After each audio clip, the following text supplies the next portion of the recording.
नमस्कार, मैं हूं आपका दोस्त आलोक कुमार। अभिवादन स्वीकार कीजिए मेरा। बात बिहार की, बात निशांत कुमार की। आखिरकार निशांत कुमार इतने ट्रोल क्यों हो रहा है? बिहार के स्वास्थ्य मंत्री को इतना ट्रोल क्यों किया जा रहा है? क्यों लोग कह रहे हैं कि स्वास्थ्य मंत्रालय निशांत कुमार को दे करके सम्राट चौधरी की सरकार ने बड़ी भूल कर दी? ट्रोलिंग आर्मी क्यों अपने हिसाब से निशांत कुमार को निशाना बनाए हुए? आखिरकार निशांत कुमार को निशाना बनाए जाने का फायदा किन किन को होने वाला है और क्यों है? राजनीति में उनका पदार्पण ही हुआ है, लेकिन निशाने पर निशांत कुमार क्यों है? क्या निशांत कुमार बिल्कुल अक्षम है? क्या निशांत कुमार इन ट्रोल आर्मी का जवाब देने में अक्षम है? क्या उन्हें जनसंवाद की वो कौशलता नहीं हासिल है जो उनके पिता को थी? आखिरकार सूरत हालात क्या है, आज इस पर चर्चा करते हैं। मोटे तौर पे ये जान लीजिए कि ये जेन जी है। बिहार में नेक्स्ट जनरेशन का दौर शुरू हो गया। मुख्यमंत्री सम्राट चौधरी नेक्स्ट जनरेशन है समाजवादी धारा के। उनके पिता शक्नी चौधरी उसी दौर में, जिस दौर में नीतीश कुमार उभर रहे थे, जिस दौर में लालू प्रसाद यादव की सत्ता बोल रही थी, जिस दौर में लालू प्रसाद, नीतीश कुमार, रामविलास पासवान बिहार की राजनीति में धूमकेतु की तरह से उभर रहे थे, उस वक्त शक्नी चौधरी की अपनी एक भूमिका थी। कांग्रेस से टहलते हुए लालू प्रसाद यादव के पास चले आ गए थे और अपरिहार्य हो गए थे। तो अब जो बिहार की राजनीति जो लोग दिख रहे हैं, शक्नी चौधरी के पुत्र सम्राट चौधरी मुख्यमंत्री, उनके अलावा लालू प्रसाद यादव की बेटी मीसा भारती लोकसभा की सदस्य है, उनके बेटे लालू प्रसाद यादव के बेटे तेजस्वी यादव सबसे छोटे बेटे बिहार विधानसभा के विपक्ष के नेता हैं। दूसरे बड़े बेटे एक अलग राजनीतिक पार्टी चला रहे हैं, तेजप्रताप यादव।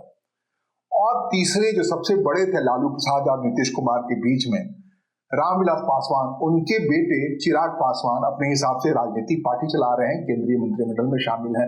किस वक्त में बिहार के ताजपोशी मुख्यमंत्री के तौर पर उनकी हो जाए, कहना बड़ा मुश्किल। तो नेक्स्ट जेन है लालू प्रसाद यादव, नीतीश कुमार और रामविलास पासवान के बच्चों का यह शासनकाल है, शक्नी चौधरी के बच्चों का शासनकाल है। यह शासनकाल है उपेंद्र कुशवाहा जो बाद में नीतीश कुमार के साथ आए थे, उनके पुत्र दीपक प्रकाश के शासनकाल। तो नेक्स्ट जेन के दौर में आ गया है। ये शताब्दी का 26वां साल है और इस 26 साल में हो जाना चाहिए। शताब्दी की शुरुआत हुई थी इन्हीं नेताओं के हवाले से। बिहार की सत्ता को लोगों ने देखा था लालू प्रसाद यादव के तौर पे, राबड़ी देवी के तौर पे, नीतीश कुमार के तौर पे देखा है। शक्नी चौधरी भी कहीं ना कहीं उस भूमिका में थे। अब उनके बच्चों के लिए समय आ गया। अब अगली पीढ़ी कहां तक ले चलती है अलग बात। इन्हीं के बीच में एक दूसरे को ट्रोल करने का क्रम जारी है। ट्रोल की जब बात हो रही है, सोशल मीडिया के दौर की बात हो रही है, आज की तारीख में ट्रोलिंग के बड़े मायने हैं। इस साइड से आलू डालो, उस साइड से सोना निकालो, इतना पैसा बनेगा, आपको पता नहीं होगा क्या करना है पैसे का।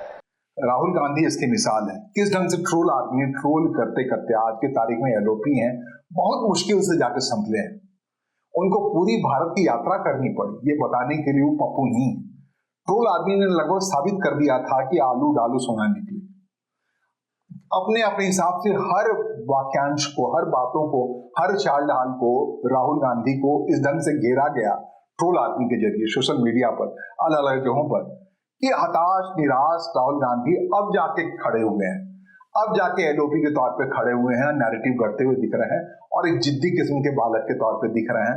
सर्वाइवल के लिए करना पड़ा है उनको। प्रियंका गांधी उनसे ज्यादा अच्छी, विनम्र इसलिए लगती हैं कि वो ट्रोल आर्मी के शिकार नहीं हुई थी। बिहार की राजनीति में अगर करें, सोशल मीडिया के दौर से पहले की बात अगर करें, लालू प्रसाद यादव अपने आप में लोगों को ट्रोल करने के लिए मशहूर थे। उस दौर में नीतीश कुमार जब उभर रहे थे तो जैसे मुफ्त तरीके से लालू प्रसाद यादव किसी को भी लांछित कर देते थे, किसी के आप आरोप लगा देते थे, एक से एक उनके सामने खड़ा होने को कोई भी हिचकता था। तो नीतीश कुमार जब तैयार होके आए, उनसे बड़े थे लालू प्रसाद यादव उम्र में, 2 साल 8 महीने बड़े थे, और लेकिन दोनों की उपज जेपी आंदोलन से हुई थी, साथ साथ हुई थी।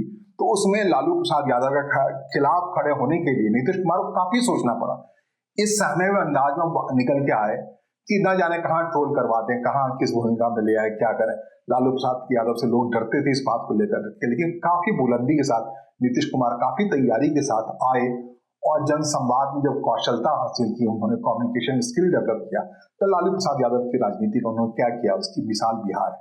20 साल तक बिहार पे राज कर गए। लालू प्रसाद यादव की तुलना में, बड़े भाई की तुलना में, वो 15 साल तक बिहार में अपने हिसाब से राबड़ी देवी, लालू प्रसाद यादव का शासनकाल था। नीतीश कुमार जब आए उभर करके तो 20 साल तक चला गया। इन सबसे कहते हैं अच्छे संवाद कौशल की क्षमता रामविलास पासवान में थी, जो लालू प्रसाद यादव की उम्र में बड़े थे। लेकिन परिस्थितियां ऐसी रही कि जीते जी वो बिहार के मुख्यमंत्री कुर्सी पर नहीं आए।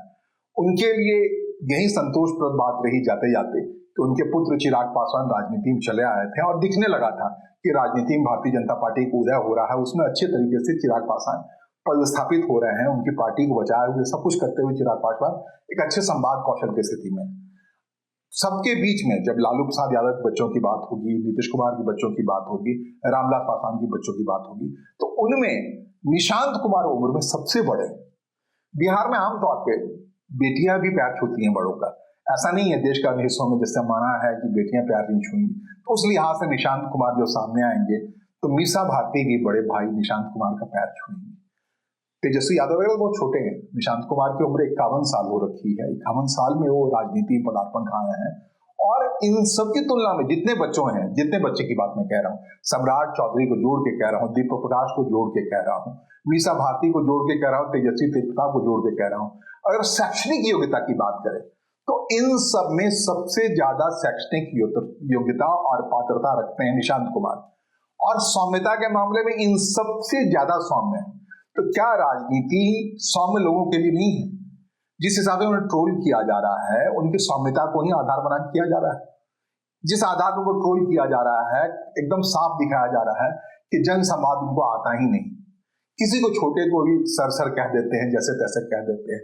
ओहदा का बड़ा मैटर होता है। ये सब जन संवाद के मामले में अगर सीखना हो किसी को भी, तो आज की तारीख में सबसे छोटा होने के बावजूद भी तेजस्वी यादव का जो संवाद कौशल विपक्ष की राजनीति में कर रहे हैं, जिस हिसाब से हारना जीतना अलग बात है, लेकिन संवाद कौशल के मामले में सबसे तीक्ष्ण और तल्ख है।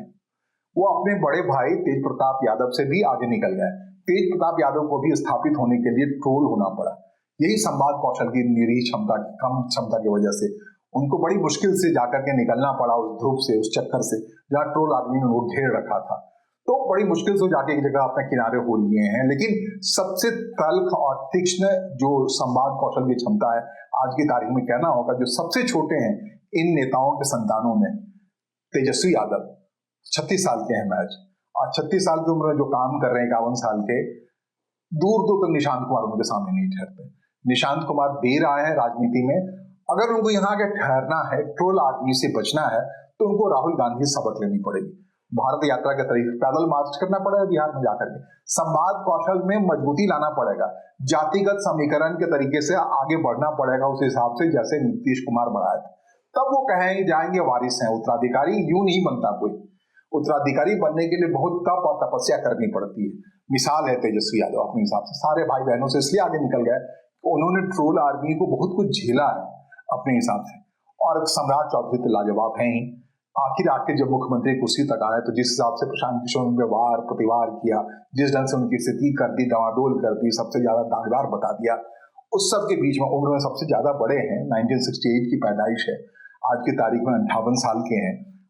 इन सारे बच्चों को सबसे बड़े हैं और सबसे बड़े होने का, तमीजदार होने का लंबाई और कौशल क्षमता उन्होंने दिखाया, तब जाकर मुख्यमंत्री कुर्सी पर बैठ पाए। चिराग पासवान अपने हिसाब में महत्वपूर्ण है, लेकिन वो नैरेटिव नहीं कर पा रहे हैं। तो बिहार की राजनीति क्या एक्सेप्ट नहीं कर पाएगी निशांत कुमार को? क्या ट्रोल आर्मी की जीत होगी? क्या निशांत कुमार घबरा करके उसी अवस्था में चले जाएंगे जिस अवस्था में कहते हैं वो चले थे राजनीति में आने से पहले, नीतीश कुमार के रिजाइन करने से पहले, नीतीश कुमार की राजनीति छोड़ने से पहले? वो बिल्कुल अनमने ढंग से राजनीति में आना चाह रहे थे। लोग कहते हैं कि खींच पकड़ के लाया गया उनको। अगर खींच पकड़ के उन्हें संजय झा ने लाया है, अगर खींच पकड़ उन्हें ललन सिंह ने लाया है, तो उन दोनों को चाहिए, इनके अलावा बाकी आरसीपी सिंह अभी अलग हैं, उन सबको चाहिए कि निशांत कुमार में वो जनसंवाद का कौशल बढ़े, उन्हें तैयार करें कि प्रेस कॉन्फ्रेंस जब करते हैं बिहार के स्वास्थ्य मंत्री के तौर पे, तो बिल्कुल तो सरल सौम्य निशांत कुमार को जरूरत है ऐसे किसी शख्स की जो उनके संवाद कौशल को ठीक कर जाए, उनके पहनावे, उड़ने बैठने बैठने के तरीके को ठीक कर जाए, स्मार्ट कर जाए। क्योंकि बिहार की राजनीति आपके बॉडी लैंग्वेज से ही बहुत कुछ चलती है, आपके संवाद क्षमता से ही चलती है। इसमें सच में मार खाए जा रहे हैं निशांत कुमार, ये मानना होगा। नीतीश कुमार भी पहनावे ओढ़ने में कमजोर थे सौम्यता की वजह से, सरलता उनकी, जो कहते हैं ईमानदारी ही उनका एम्बेसडर था, ये सब कुछ है निशांत कुमार के पास। लेकिन जो एक दक्षता होनी चाहिए, जो दुश्मन से मुकाबिल होने के लिए, जितने लोगों की बात मैं कह रहा हूं, सम्राट चौधरी के कम्युनिकेशन स्किल में कहीं कोई सवाल नहीं है। जो बोलते हैं ठोस बोलते हैं, ठोक के बोलते हैं और ठहर के बोलते हैं, गलत या सही उसकी बात नहीं है।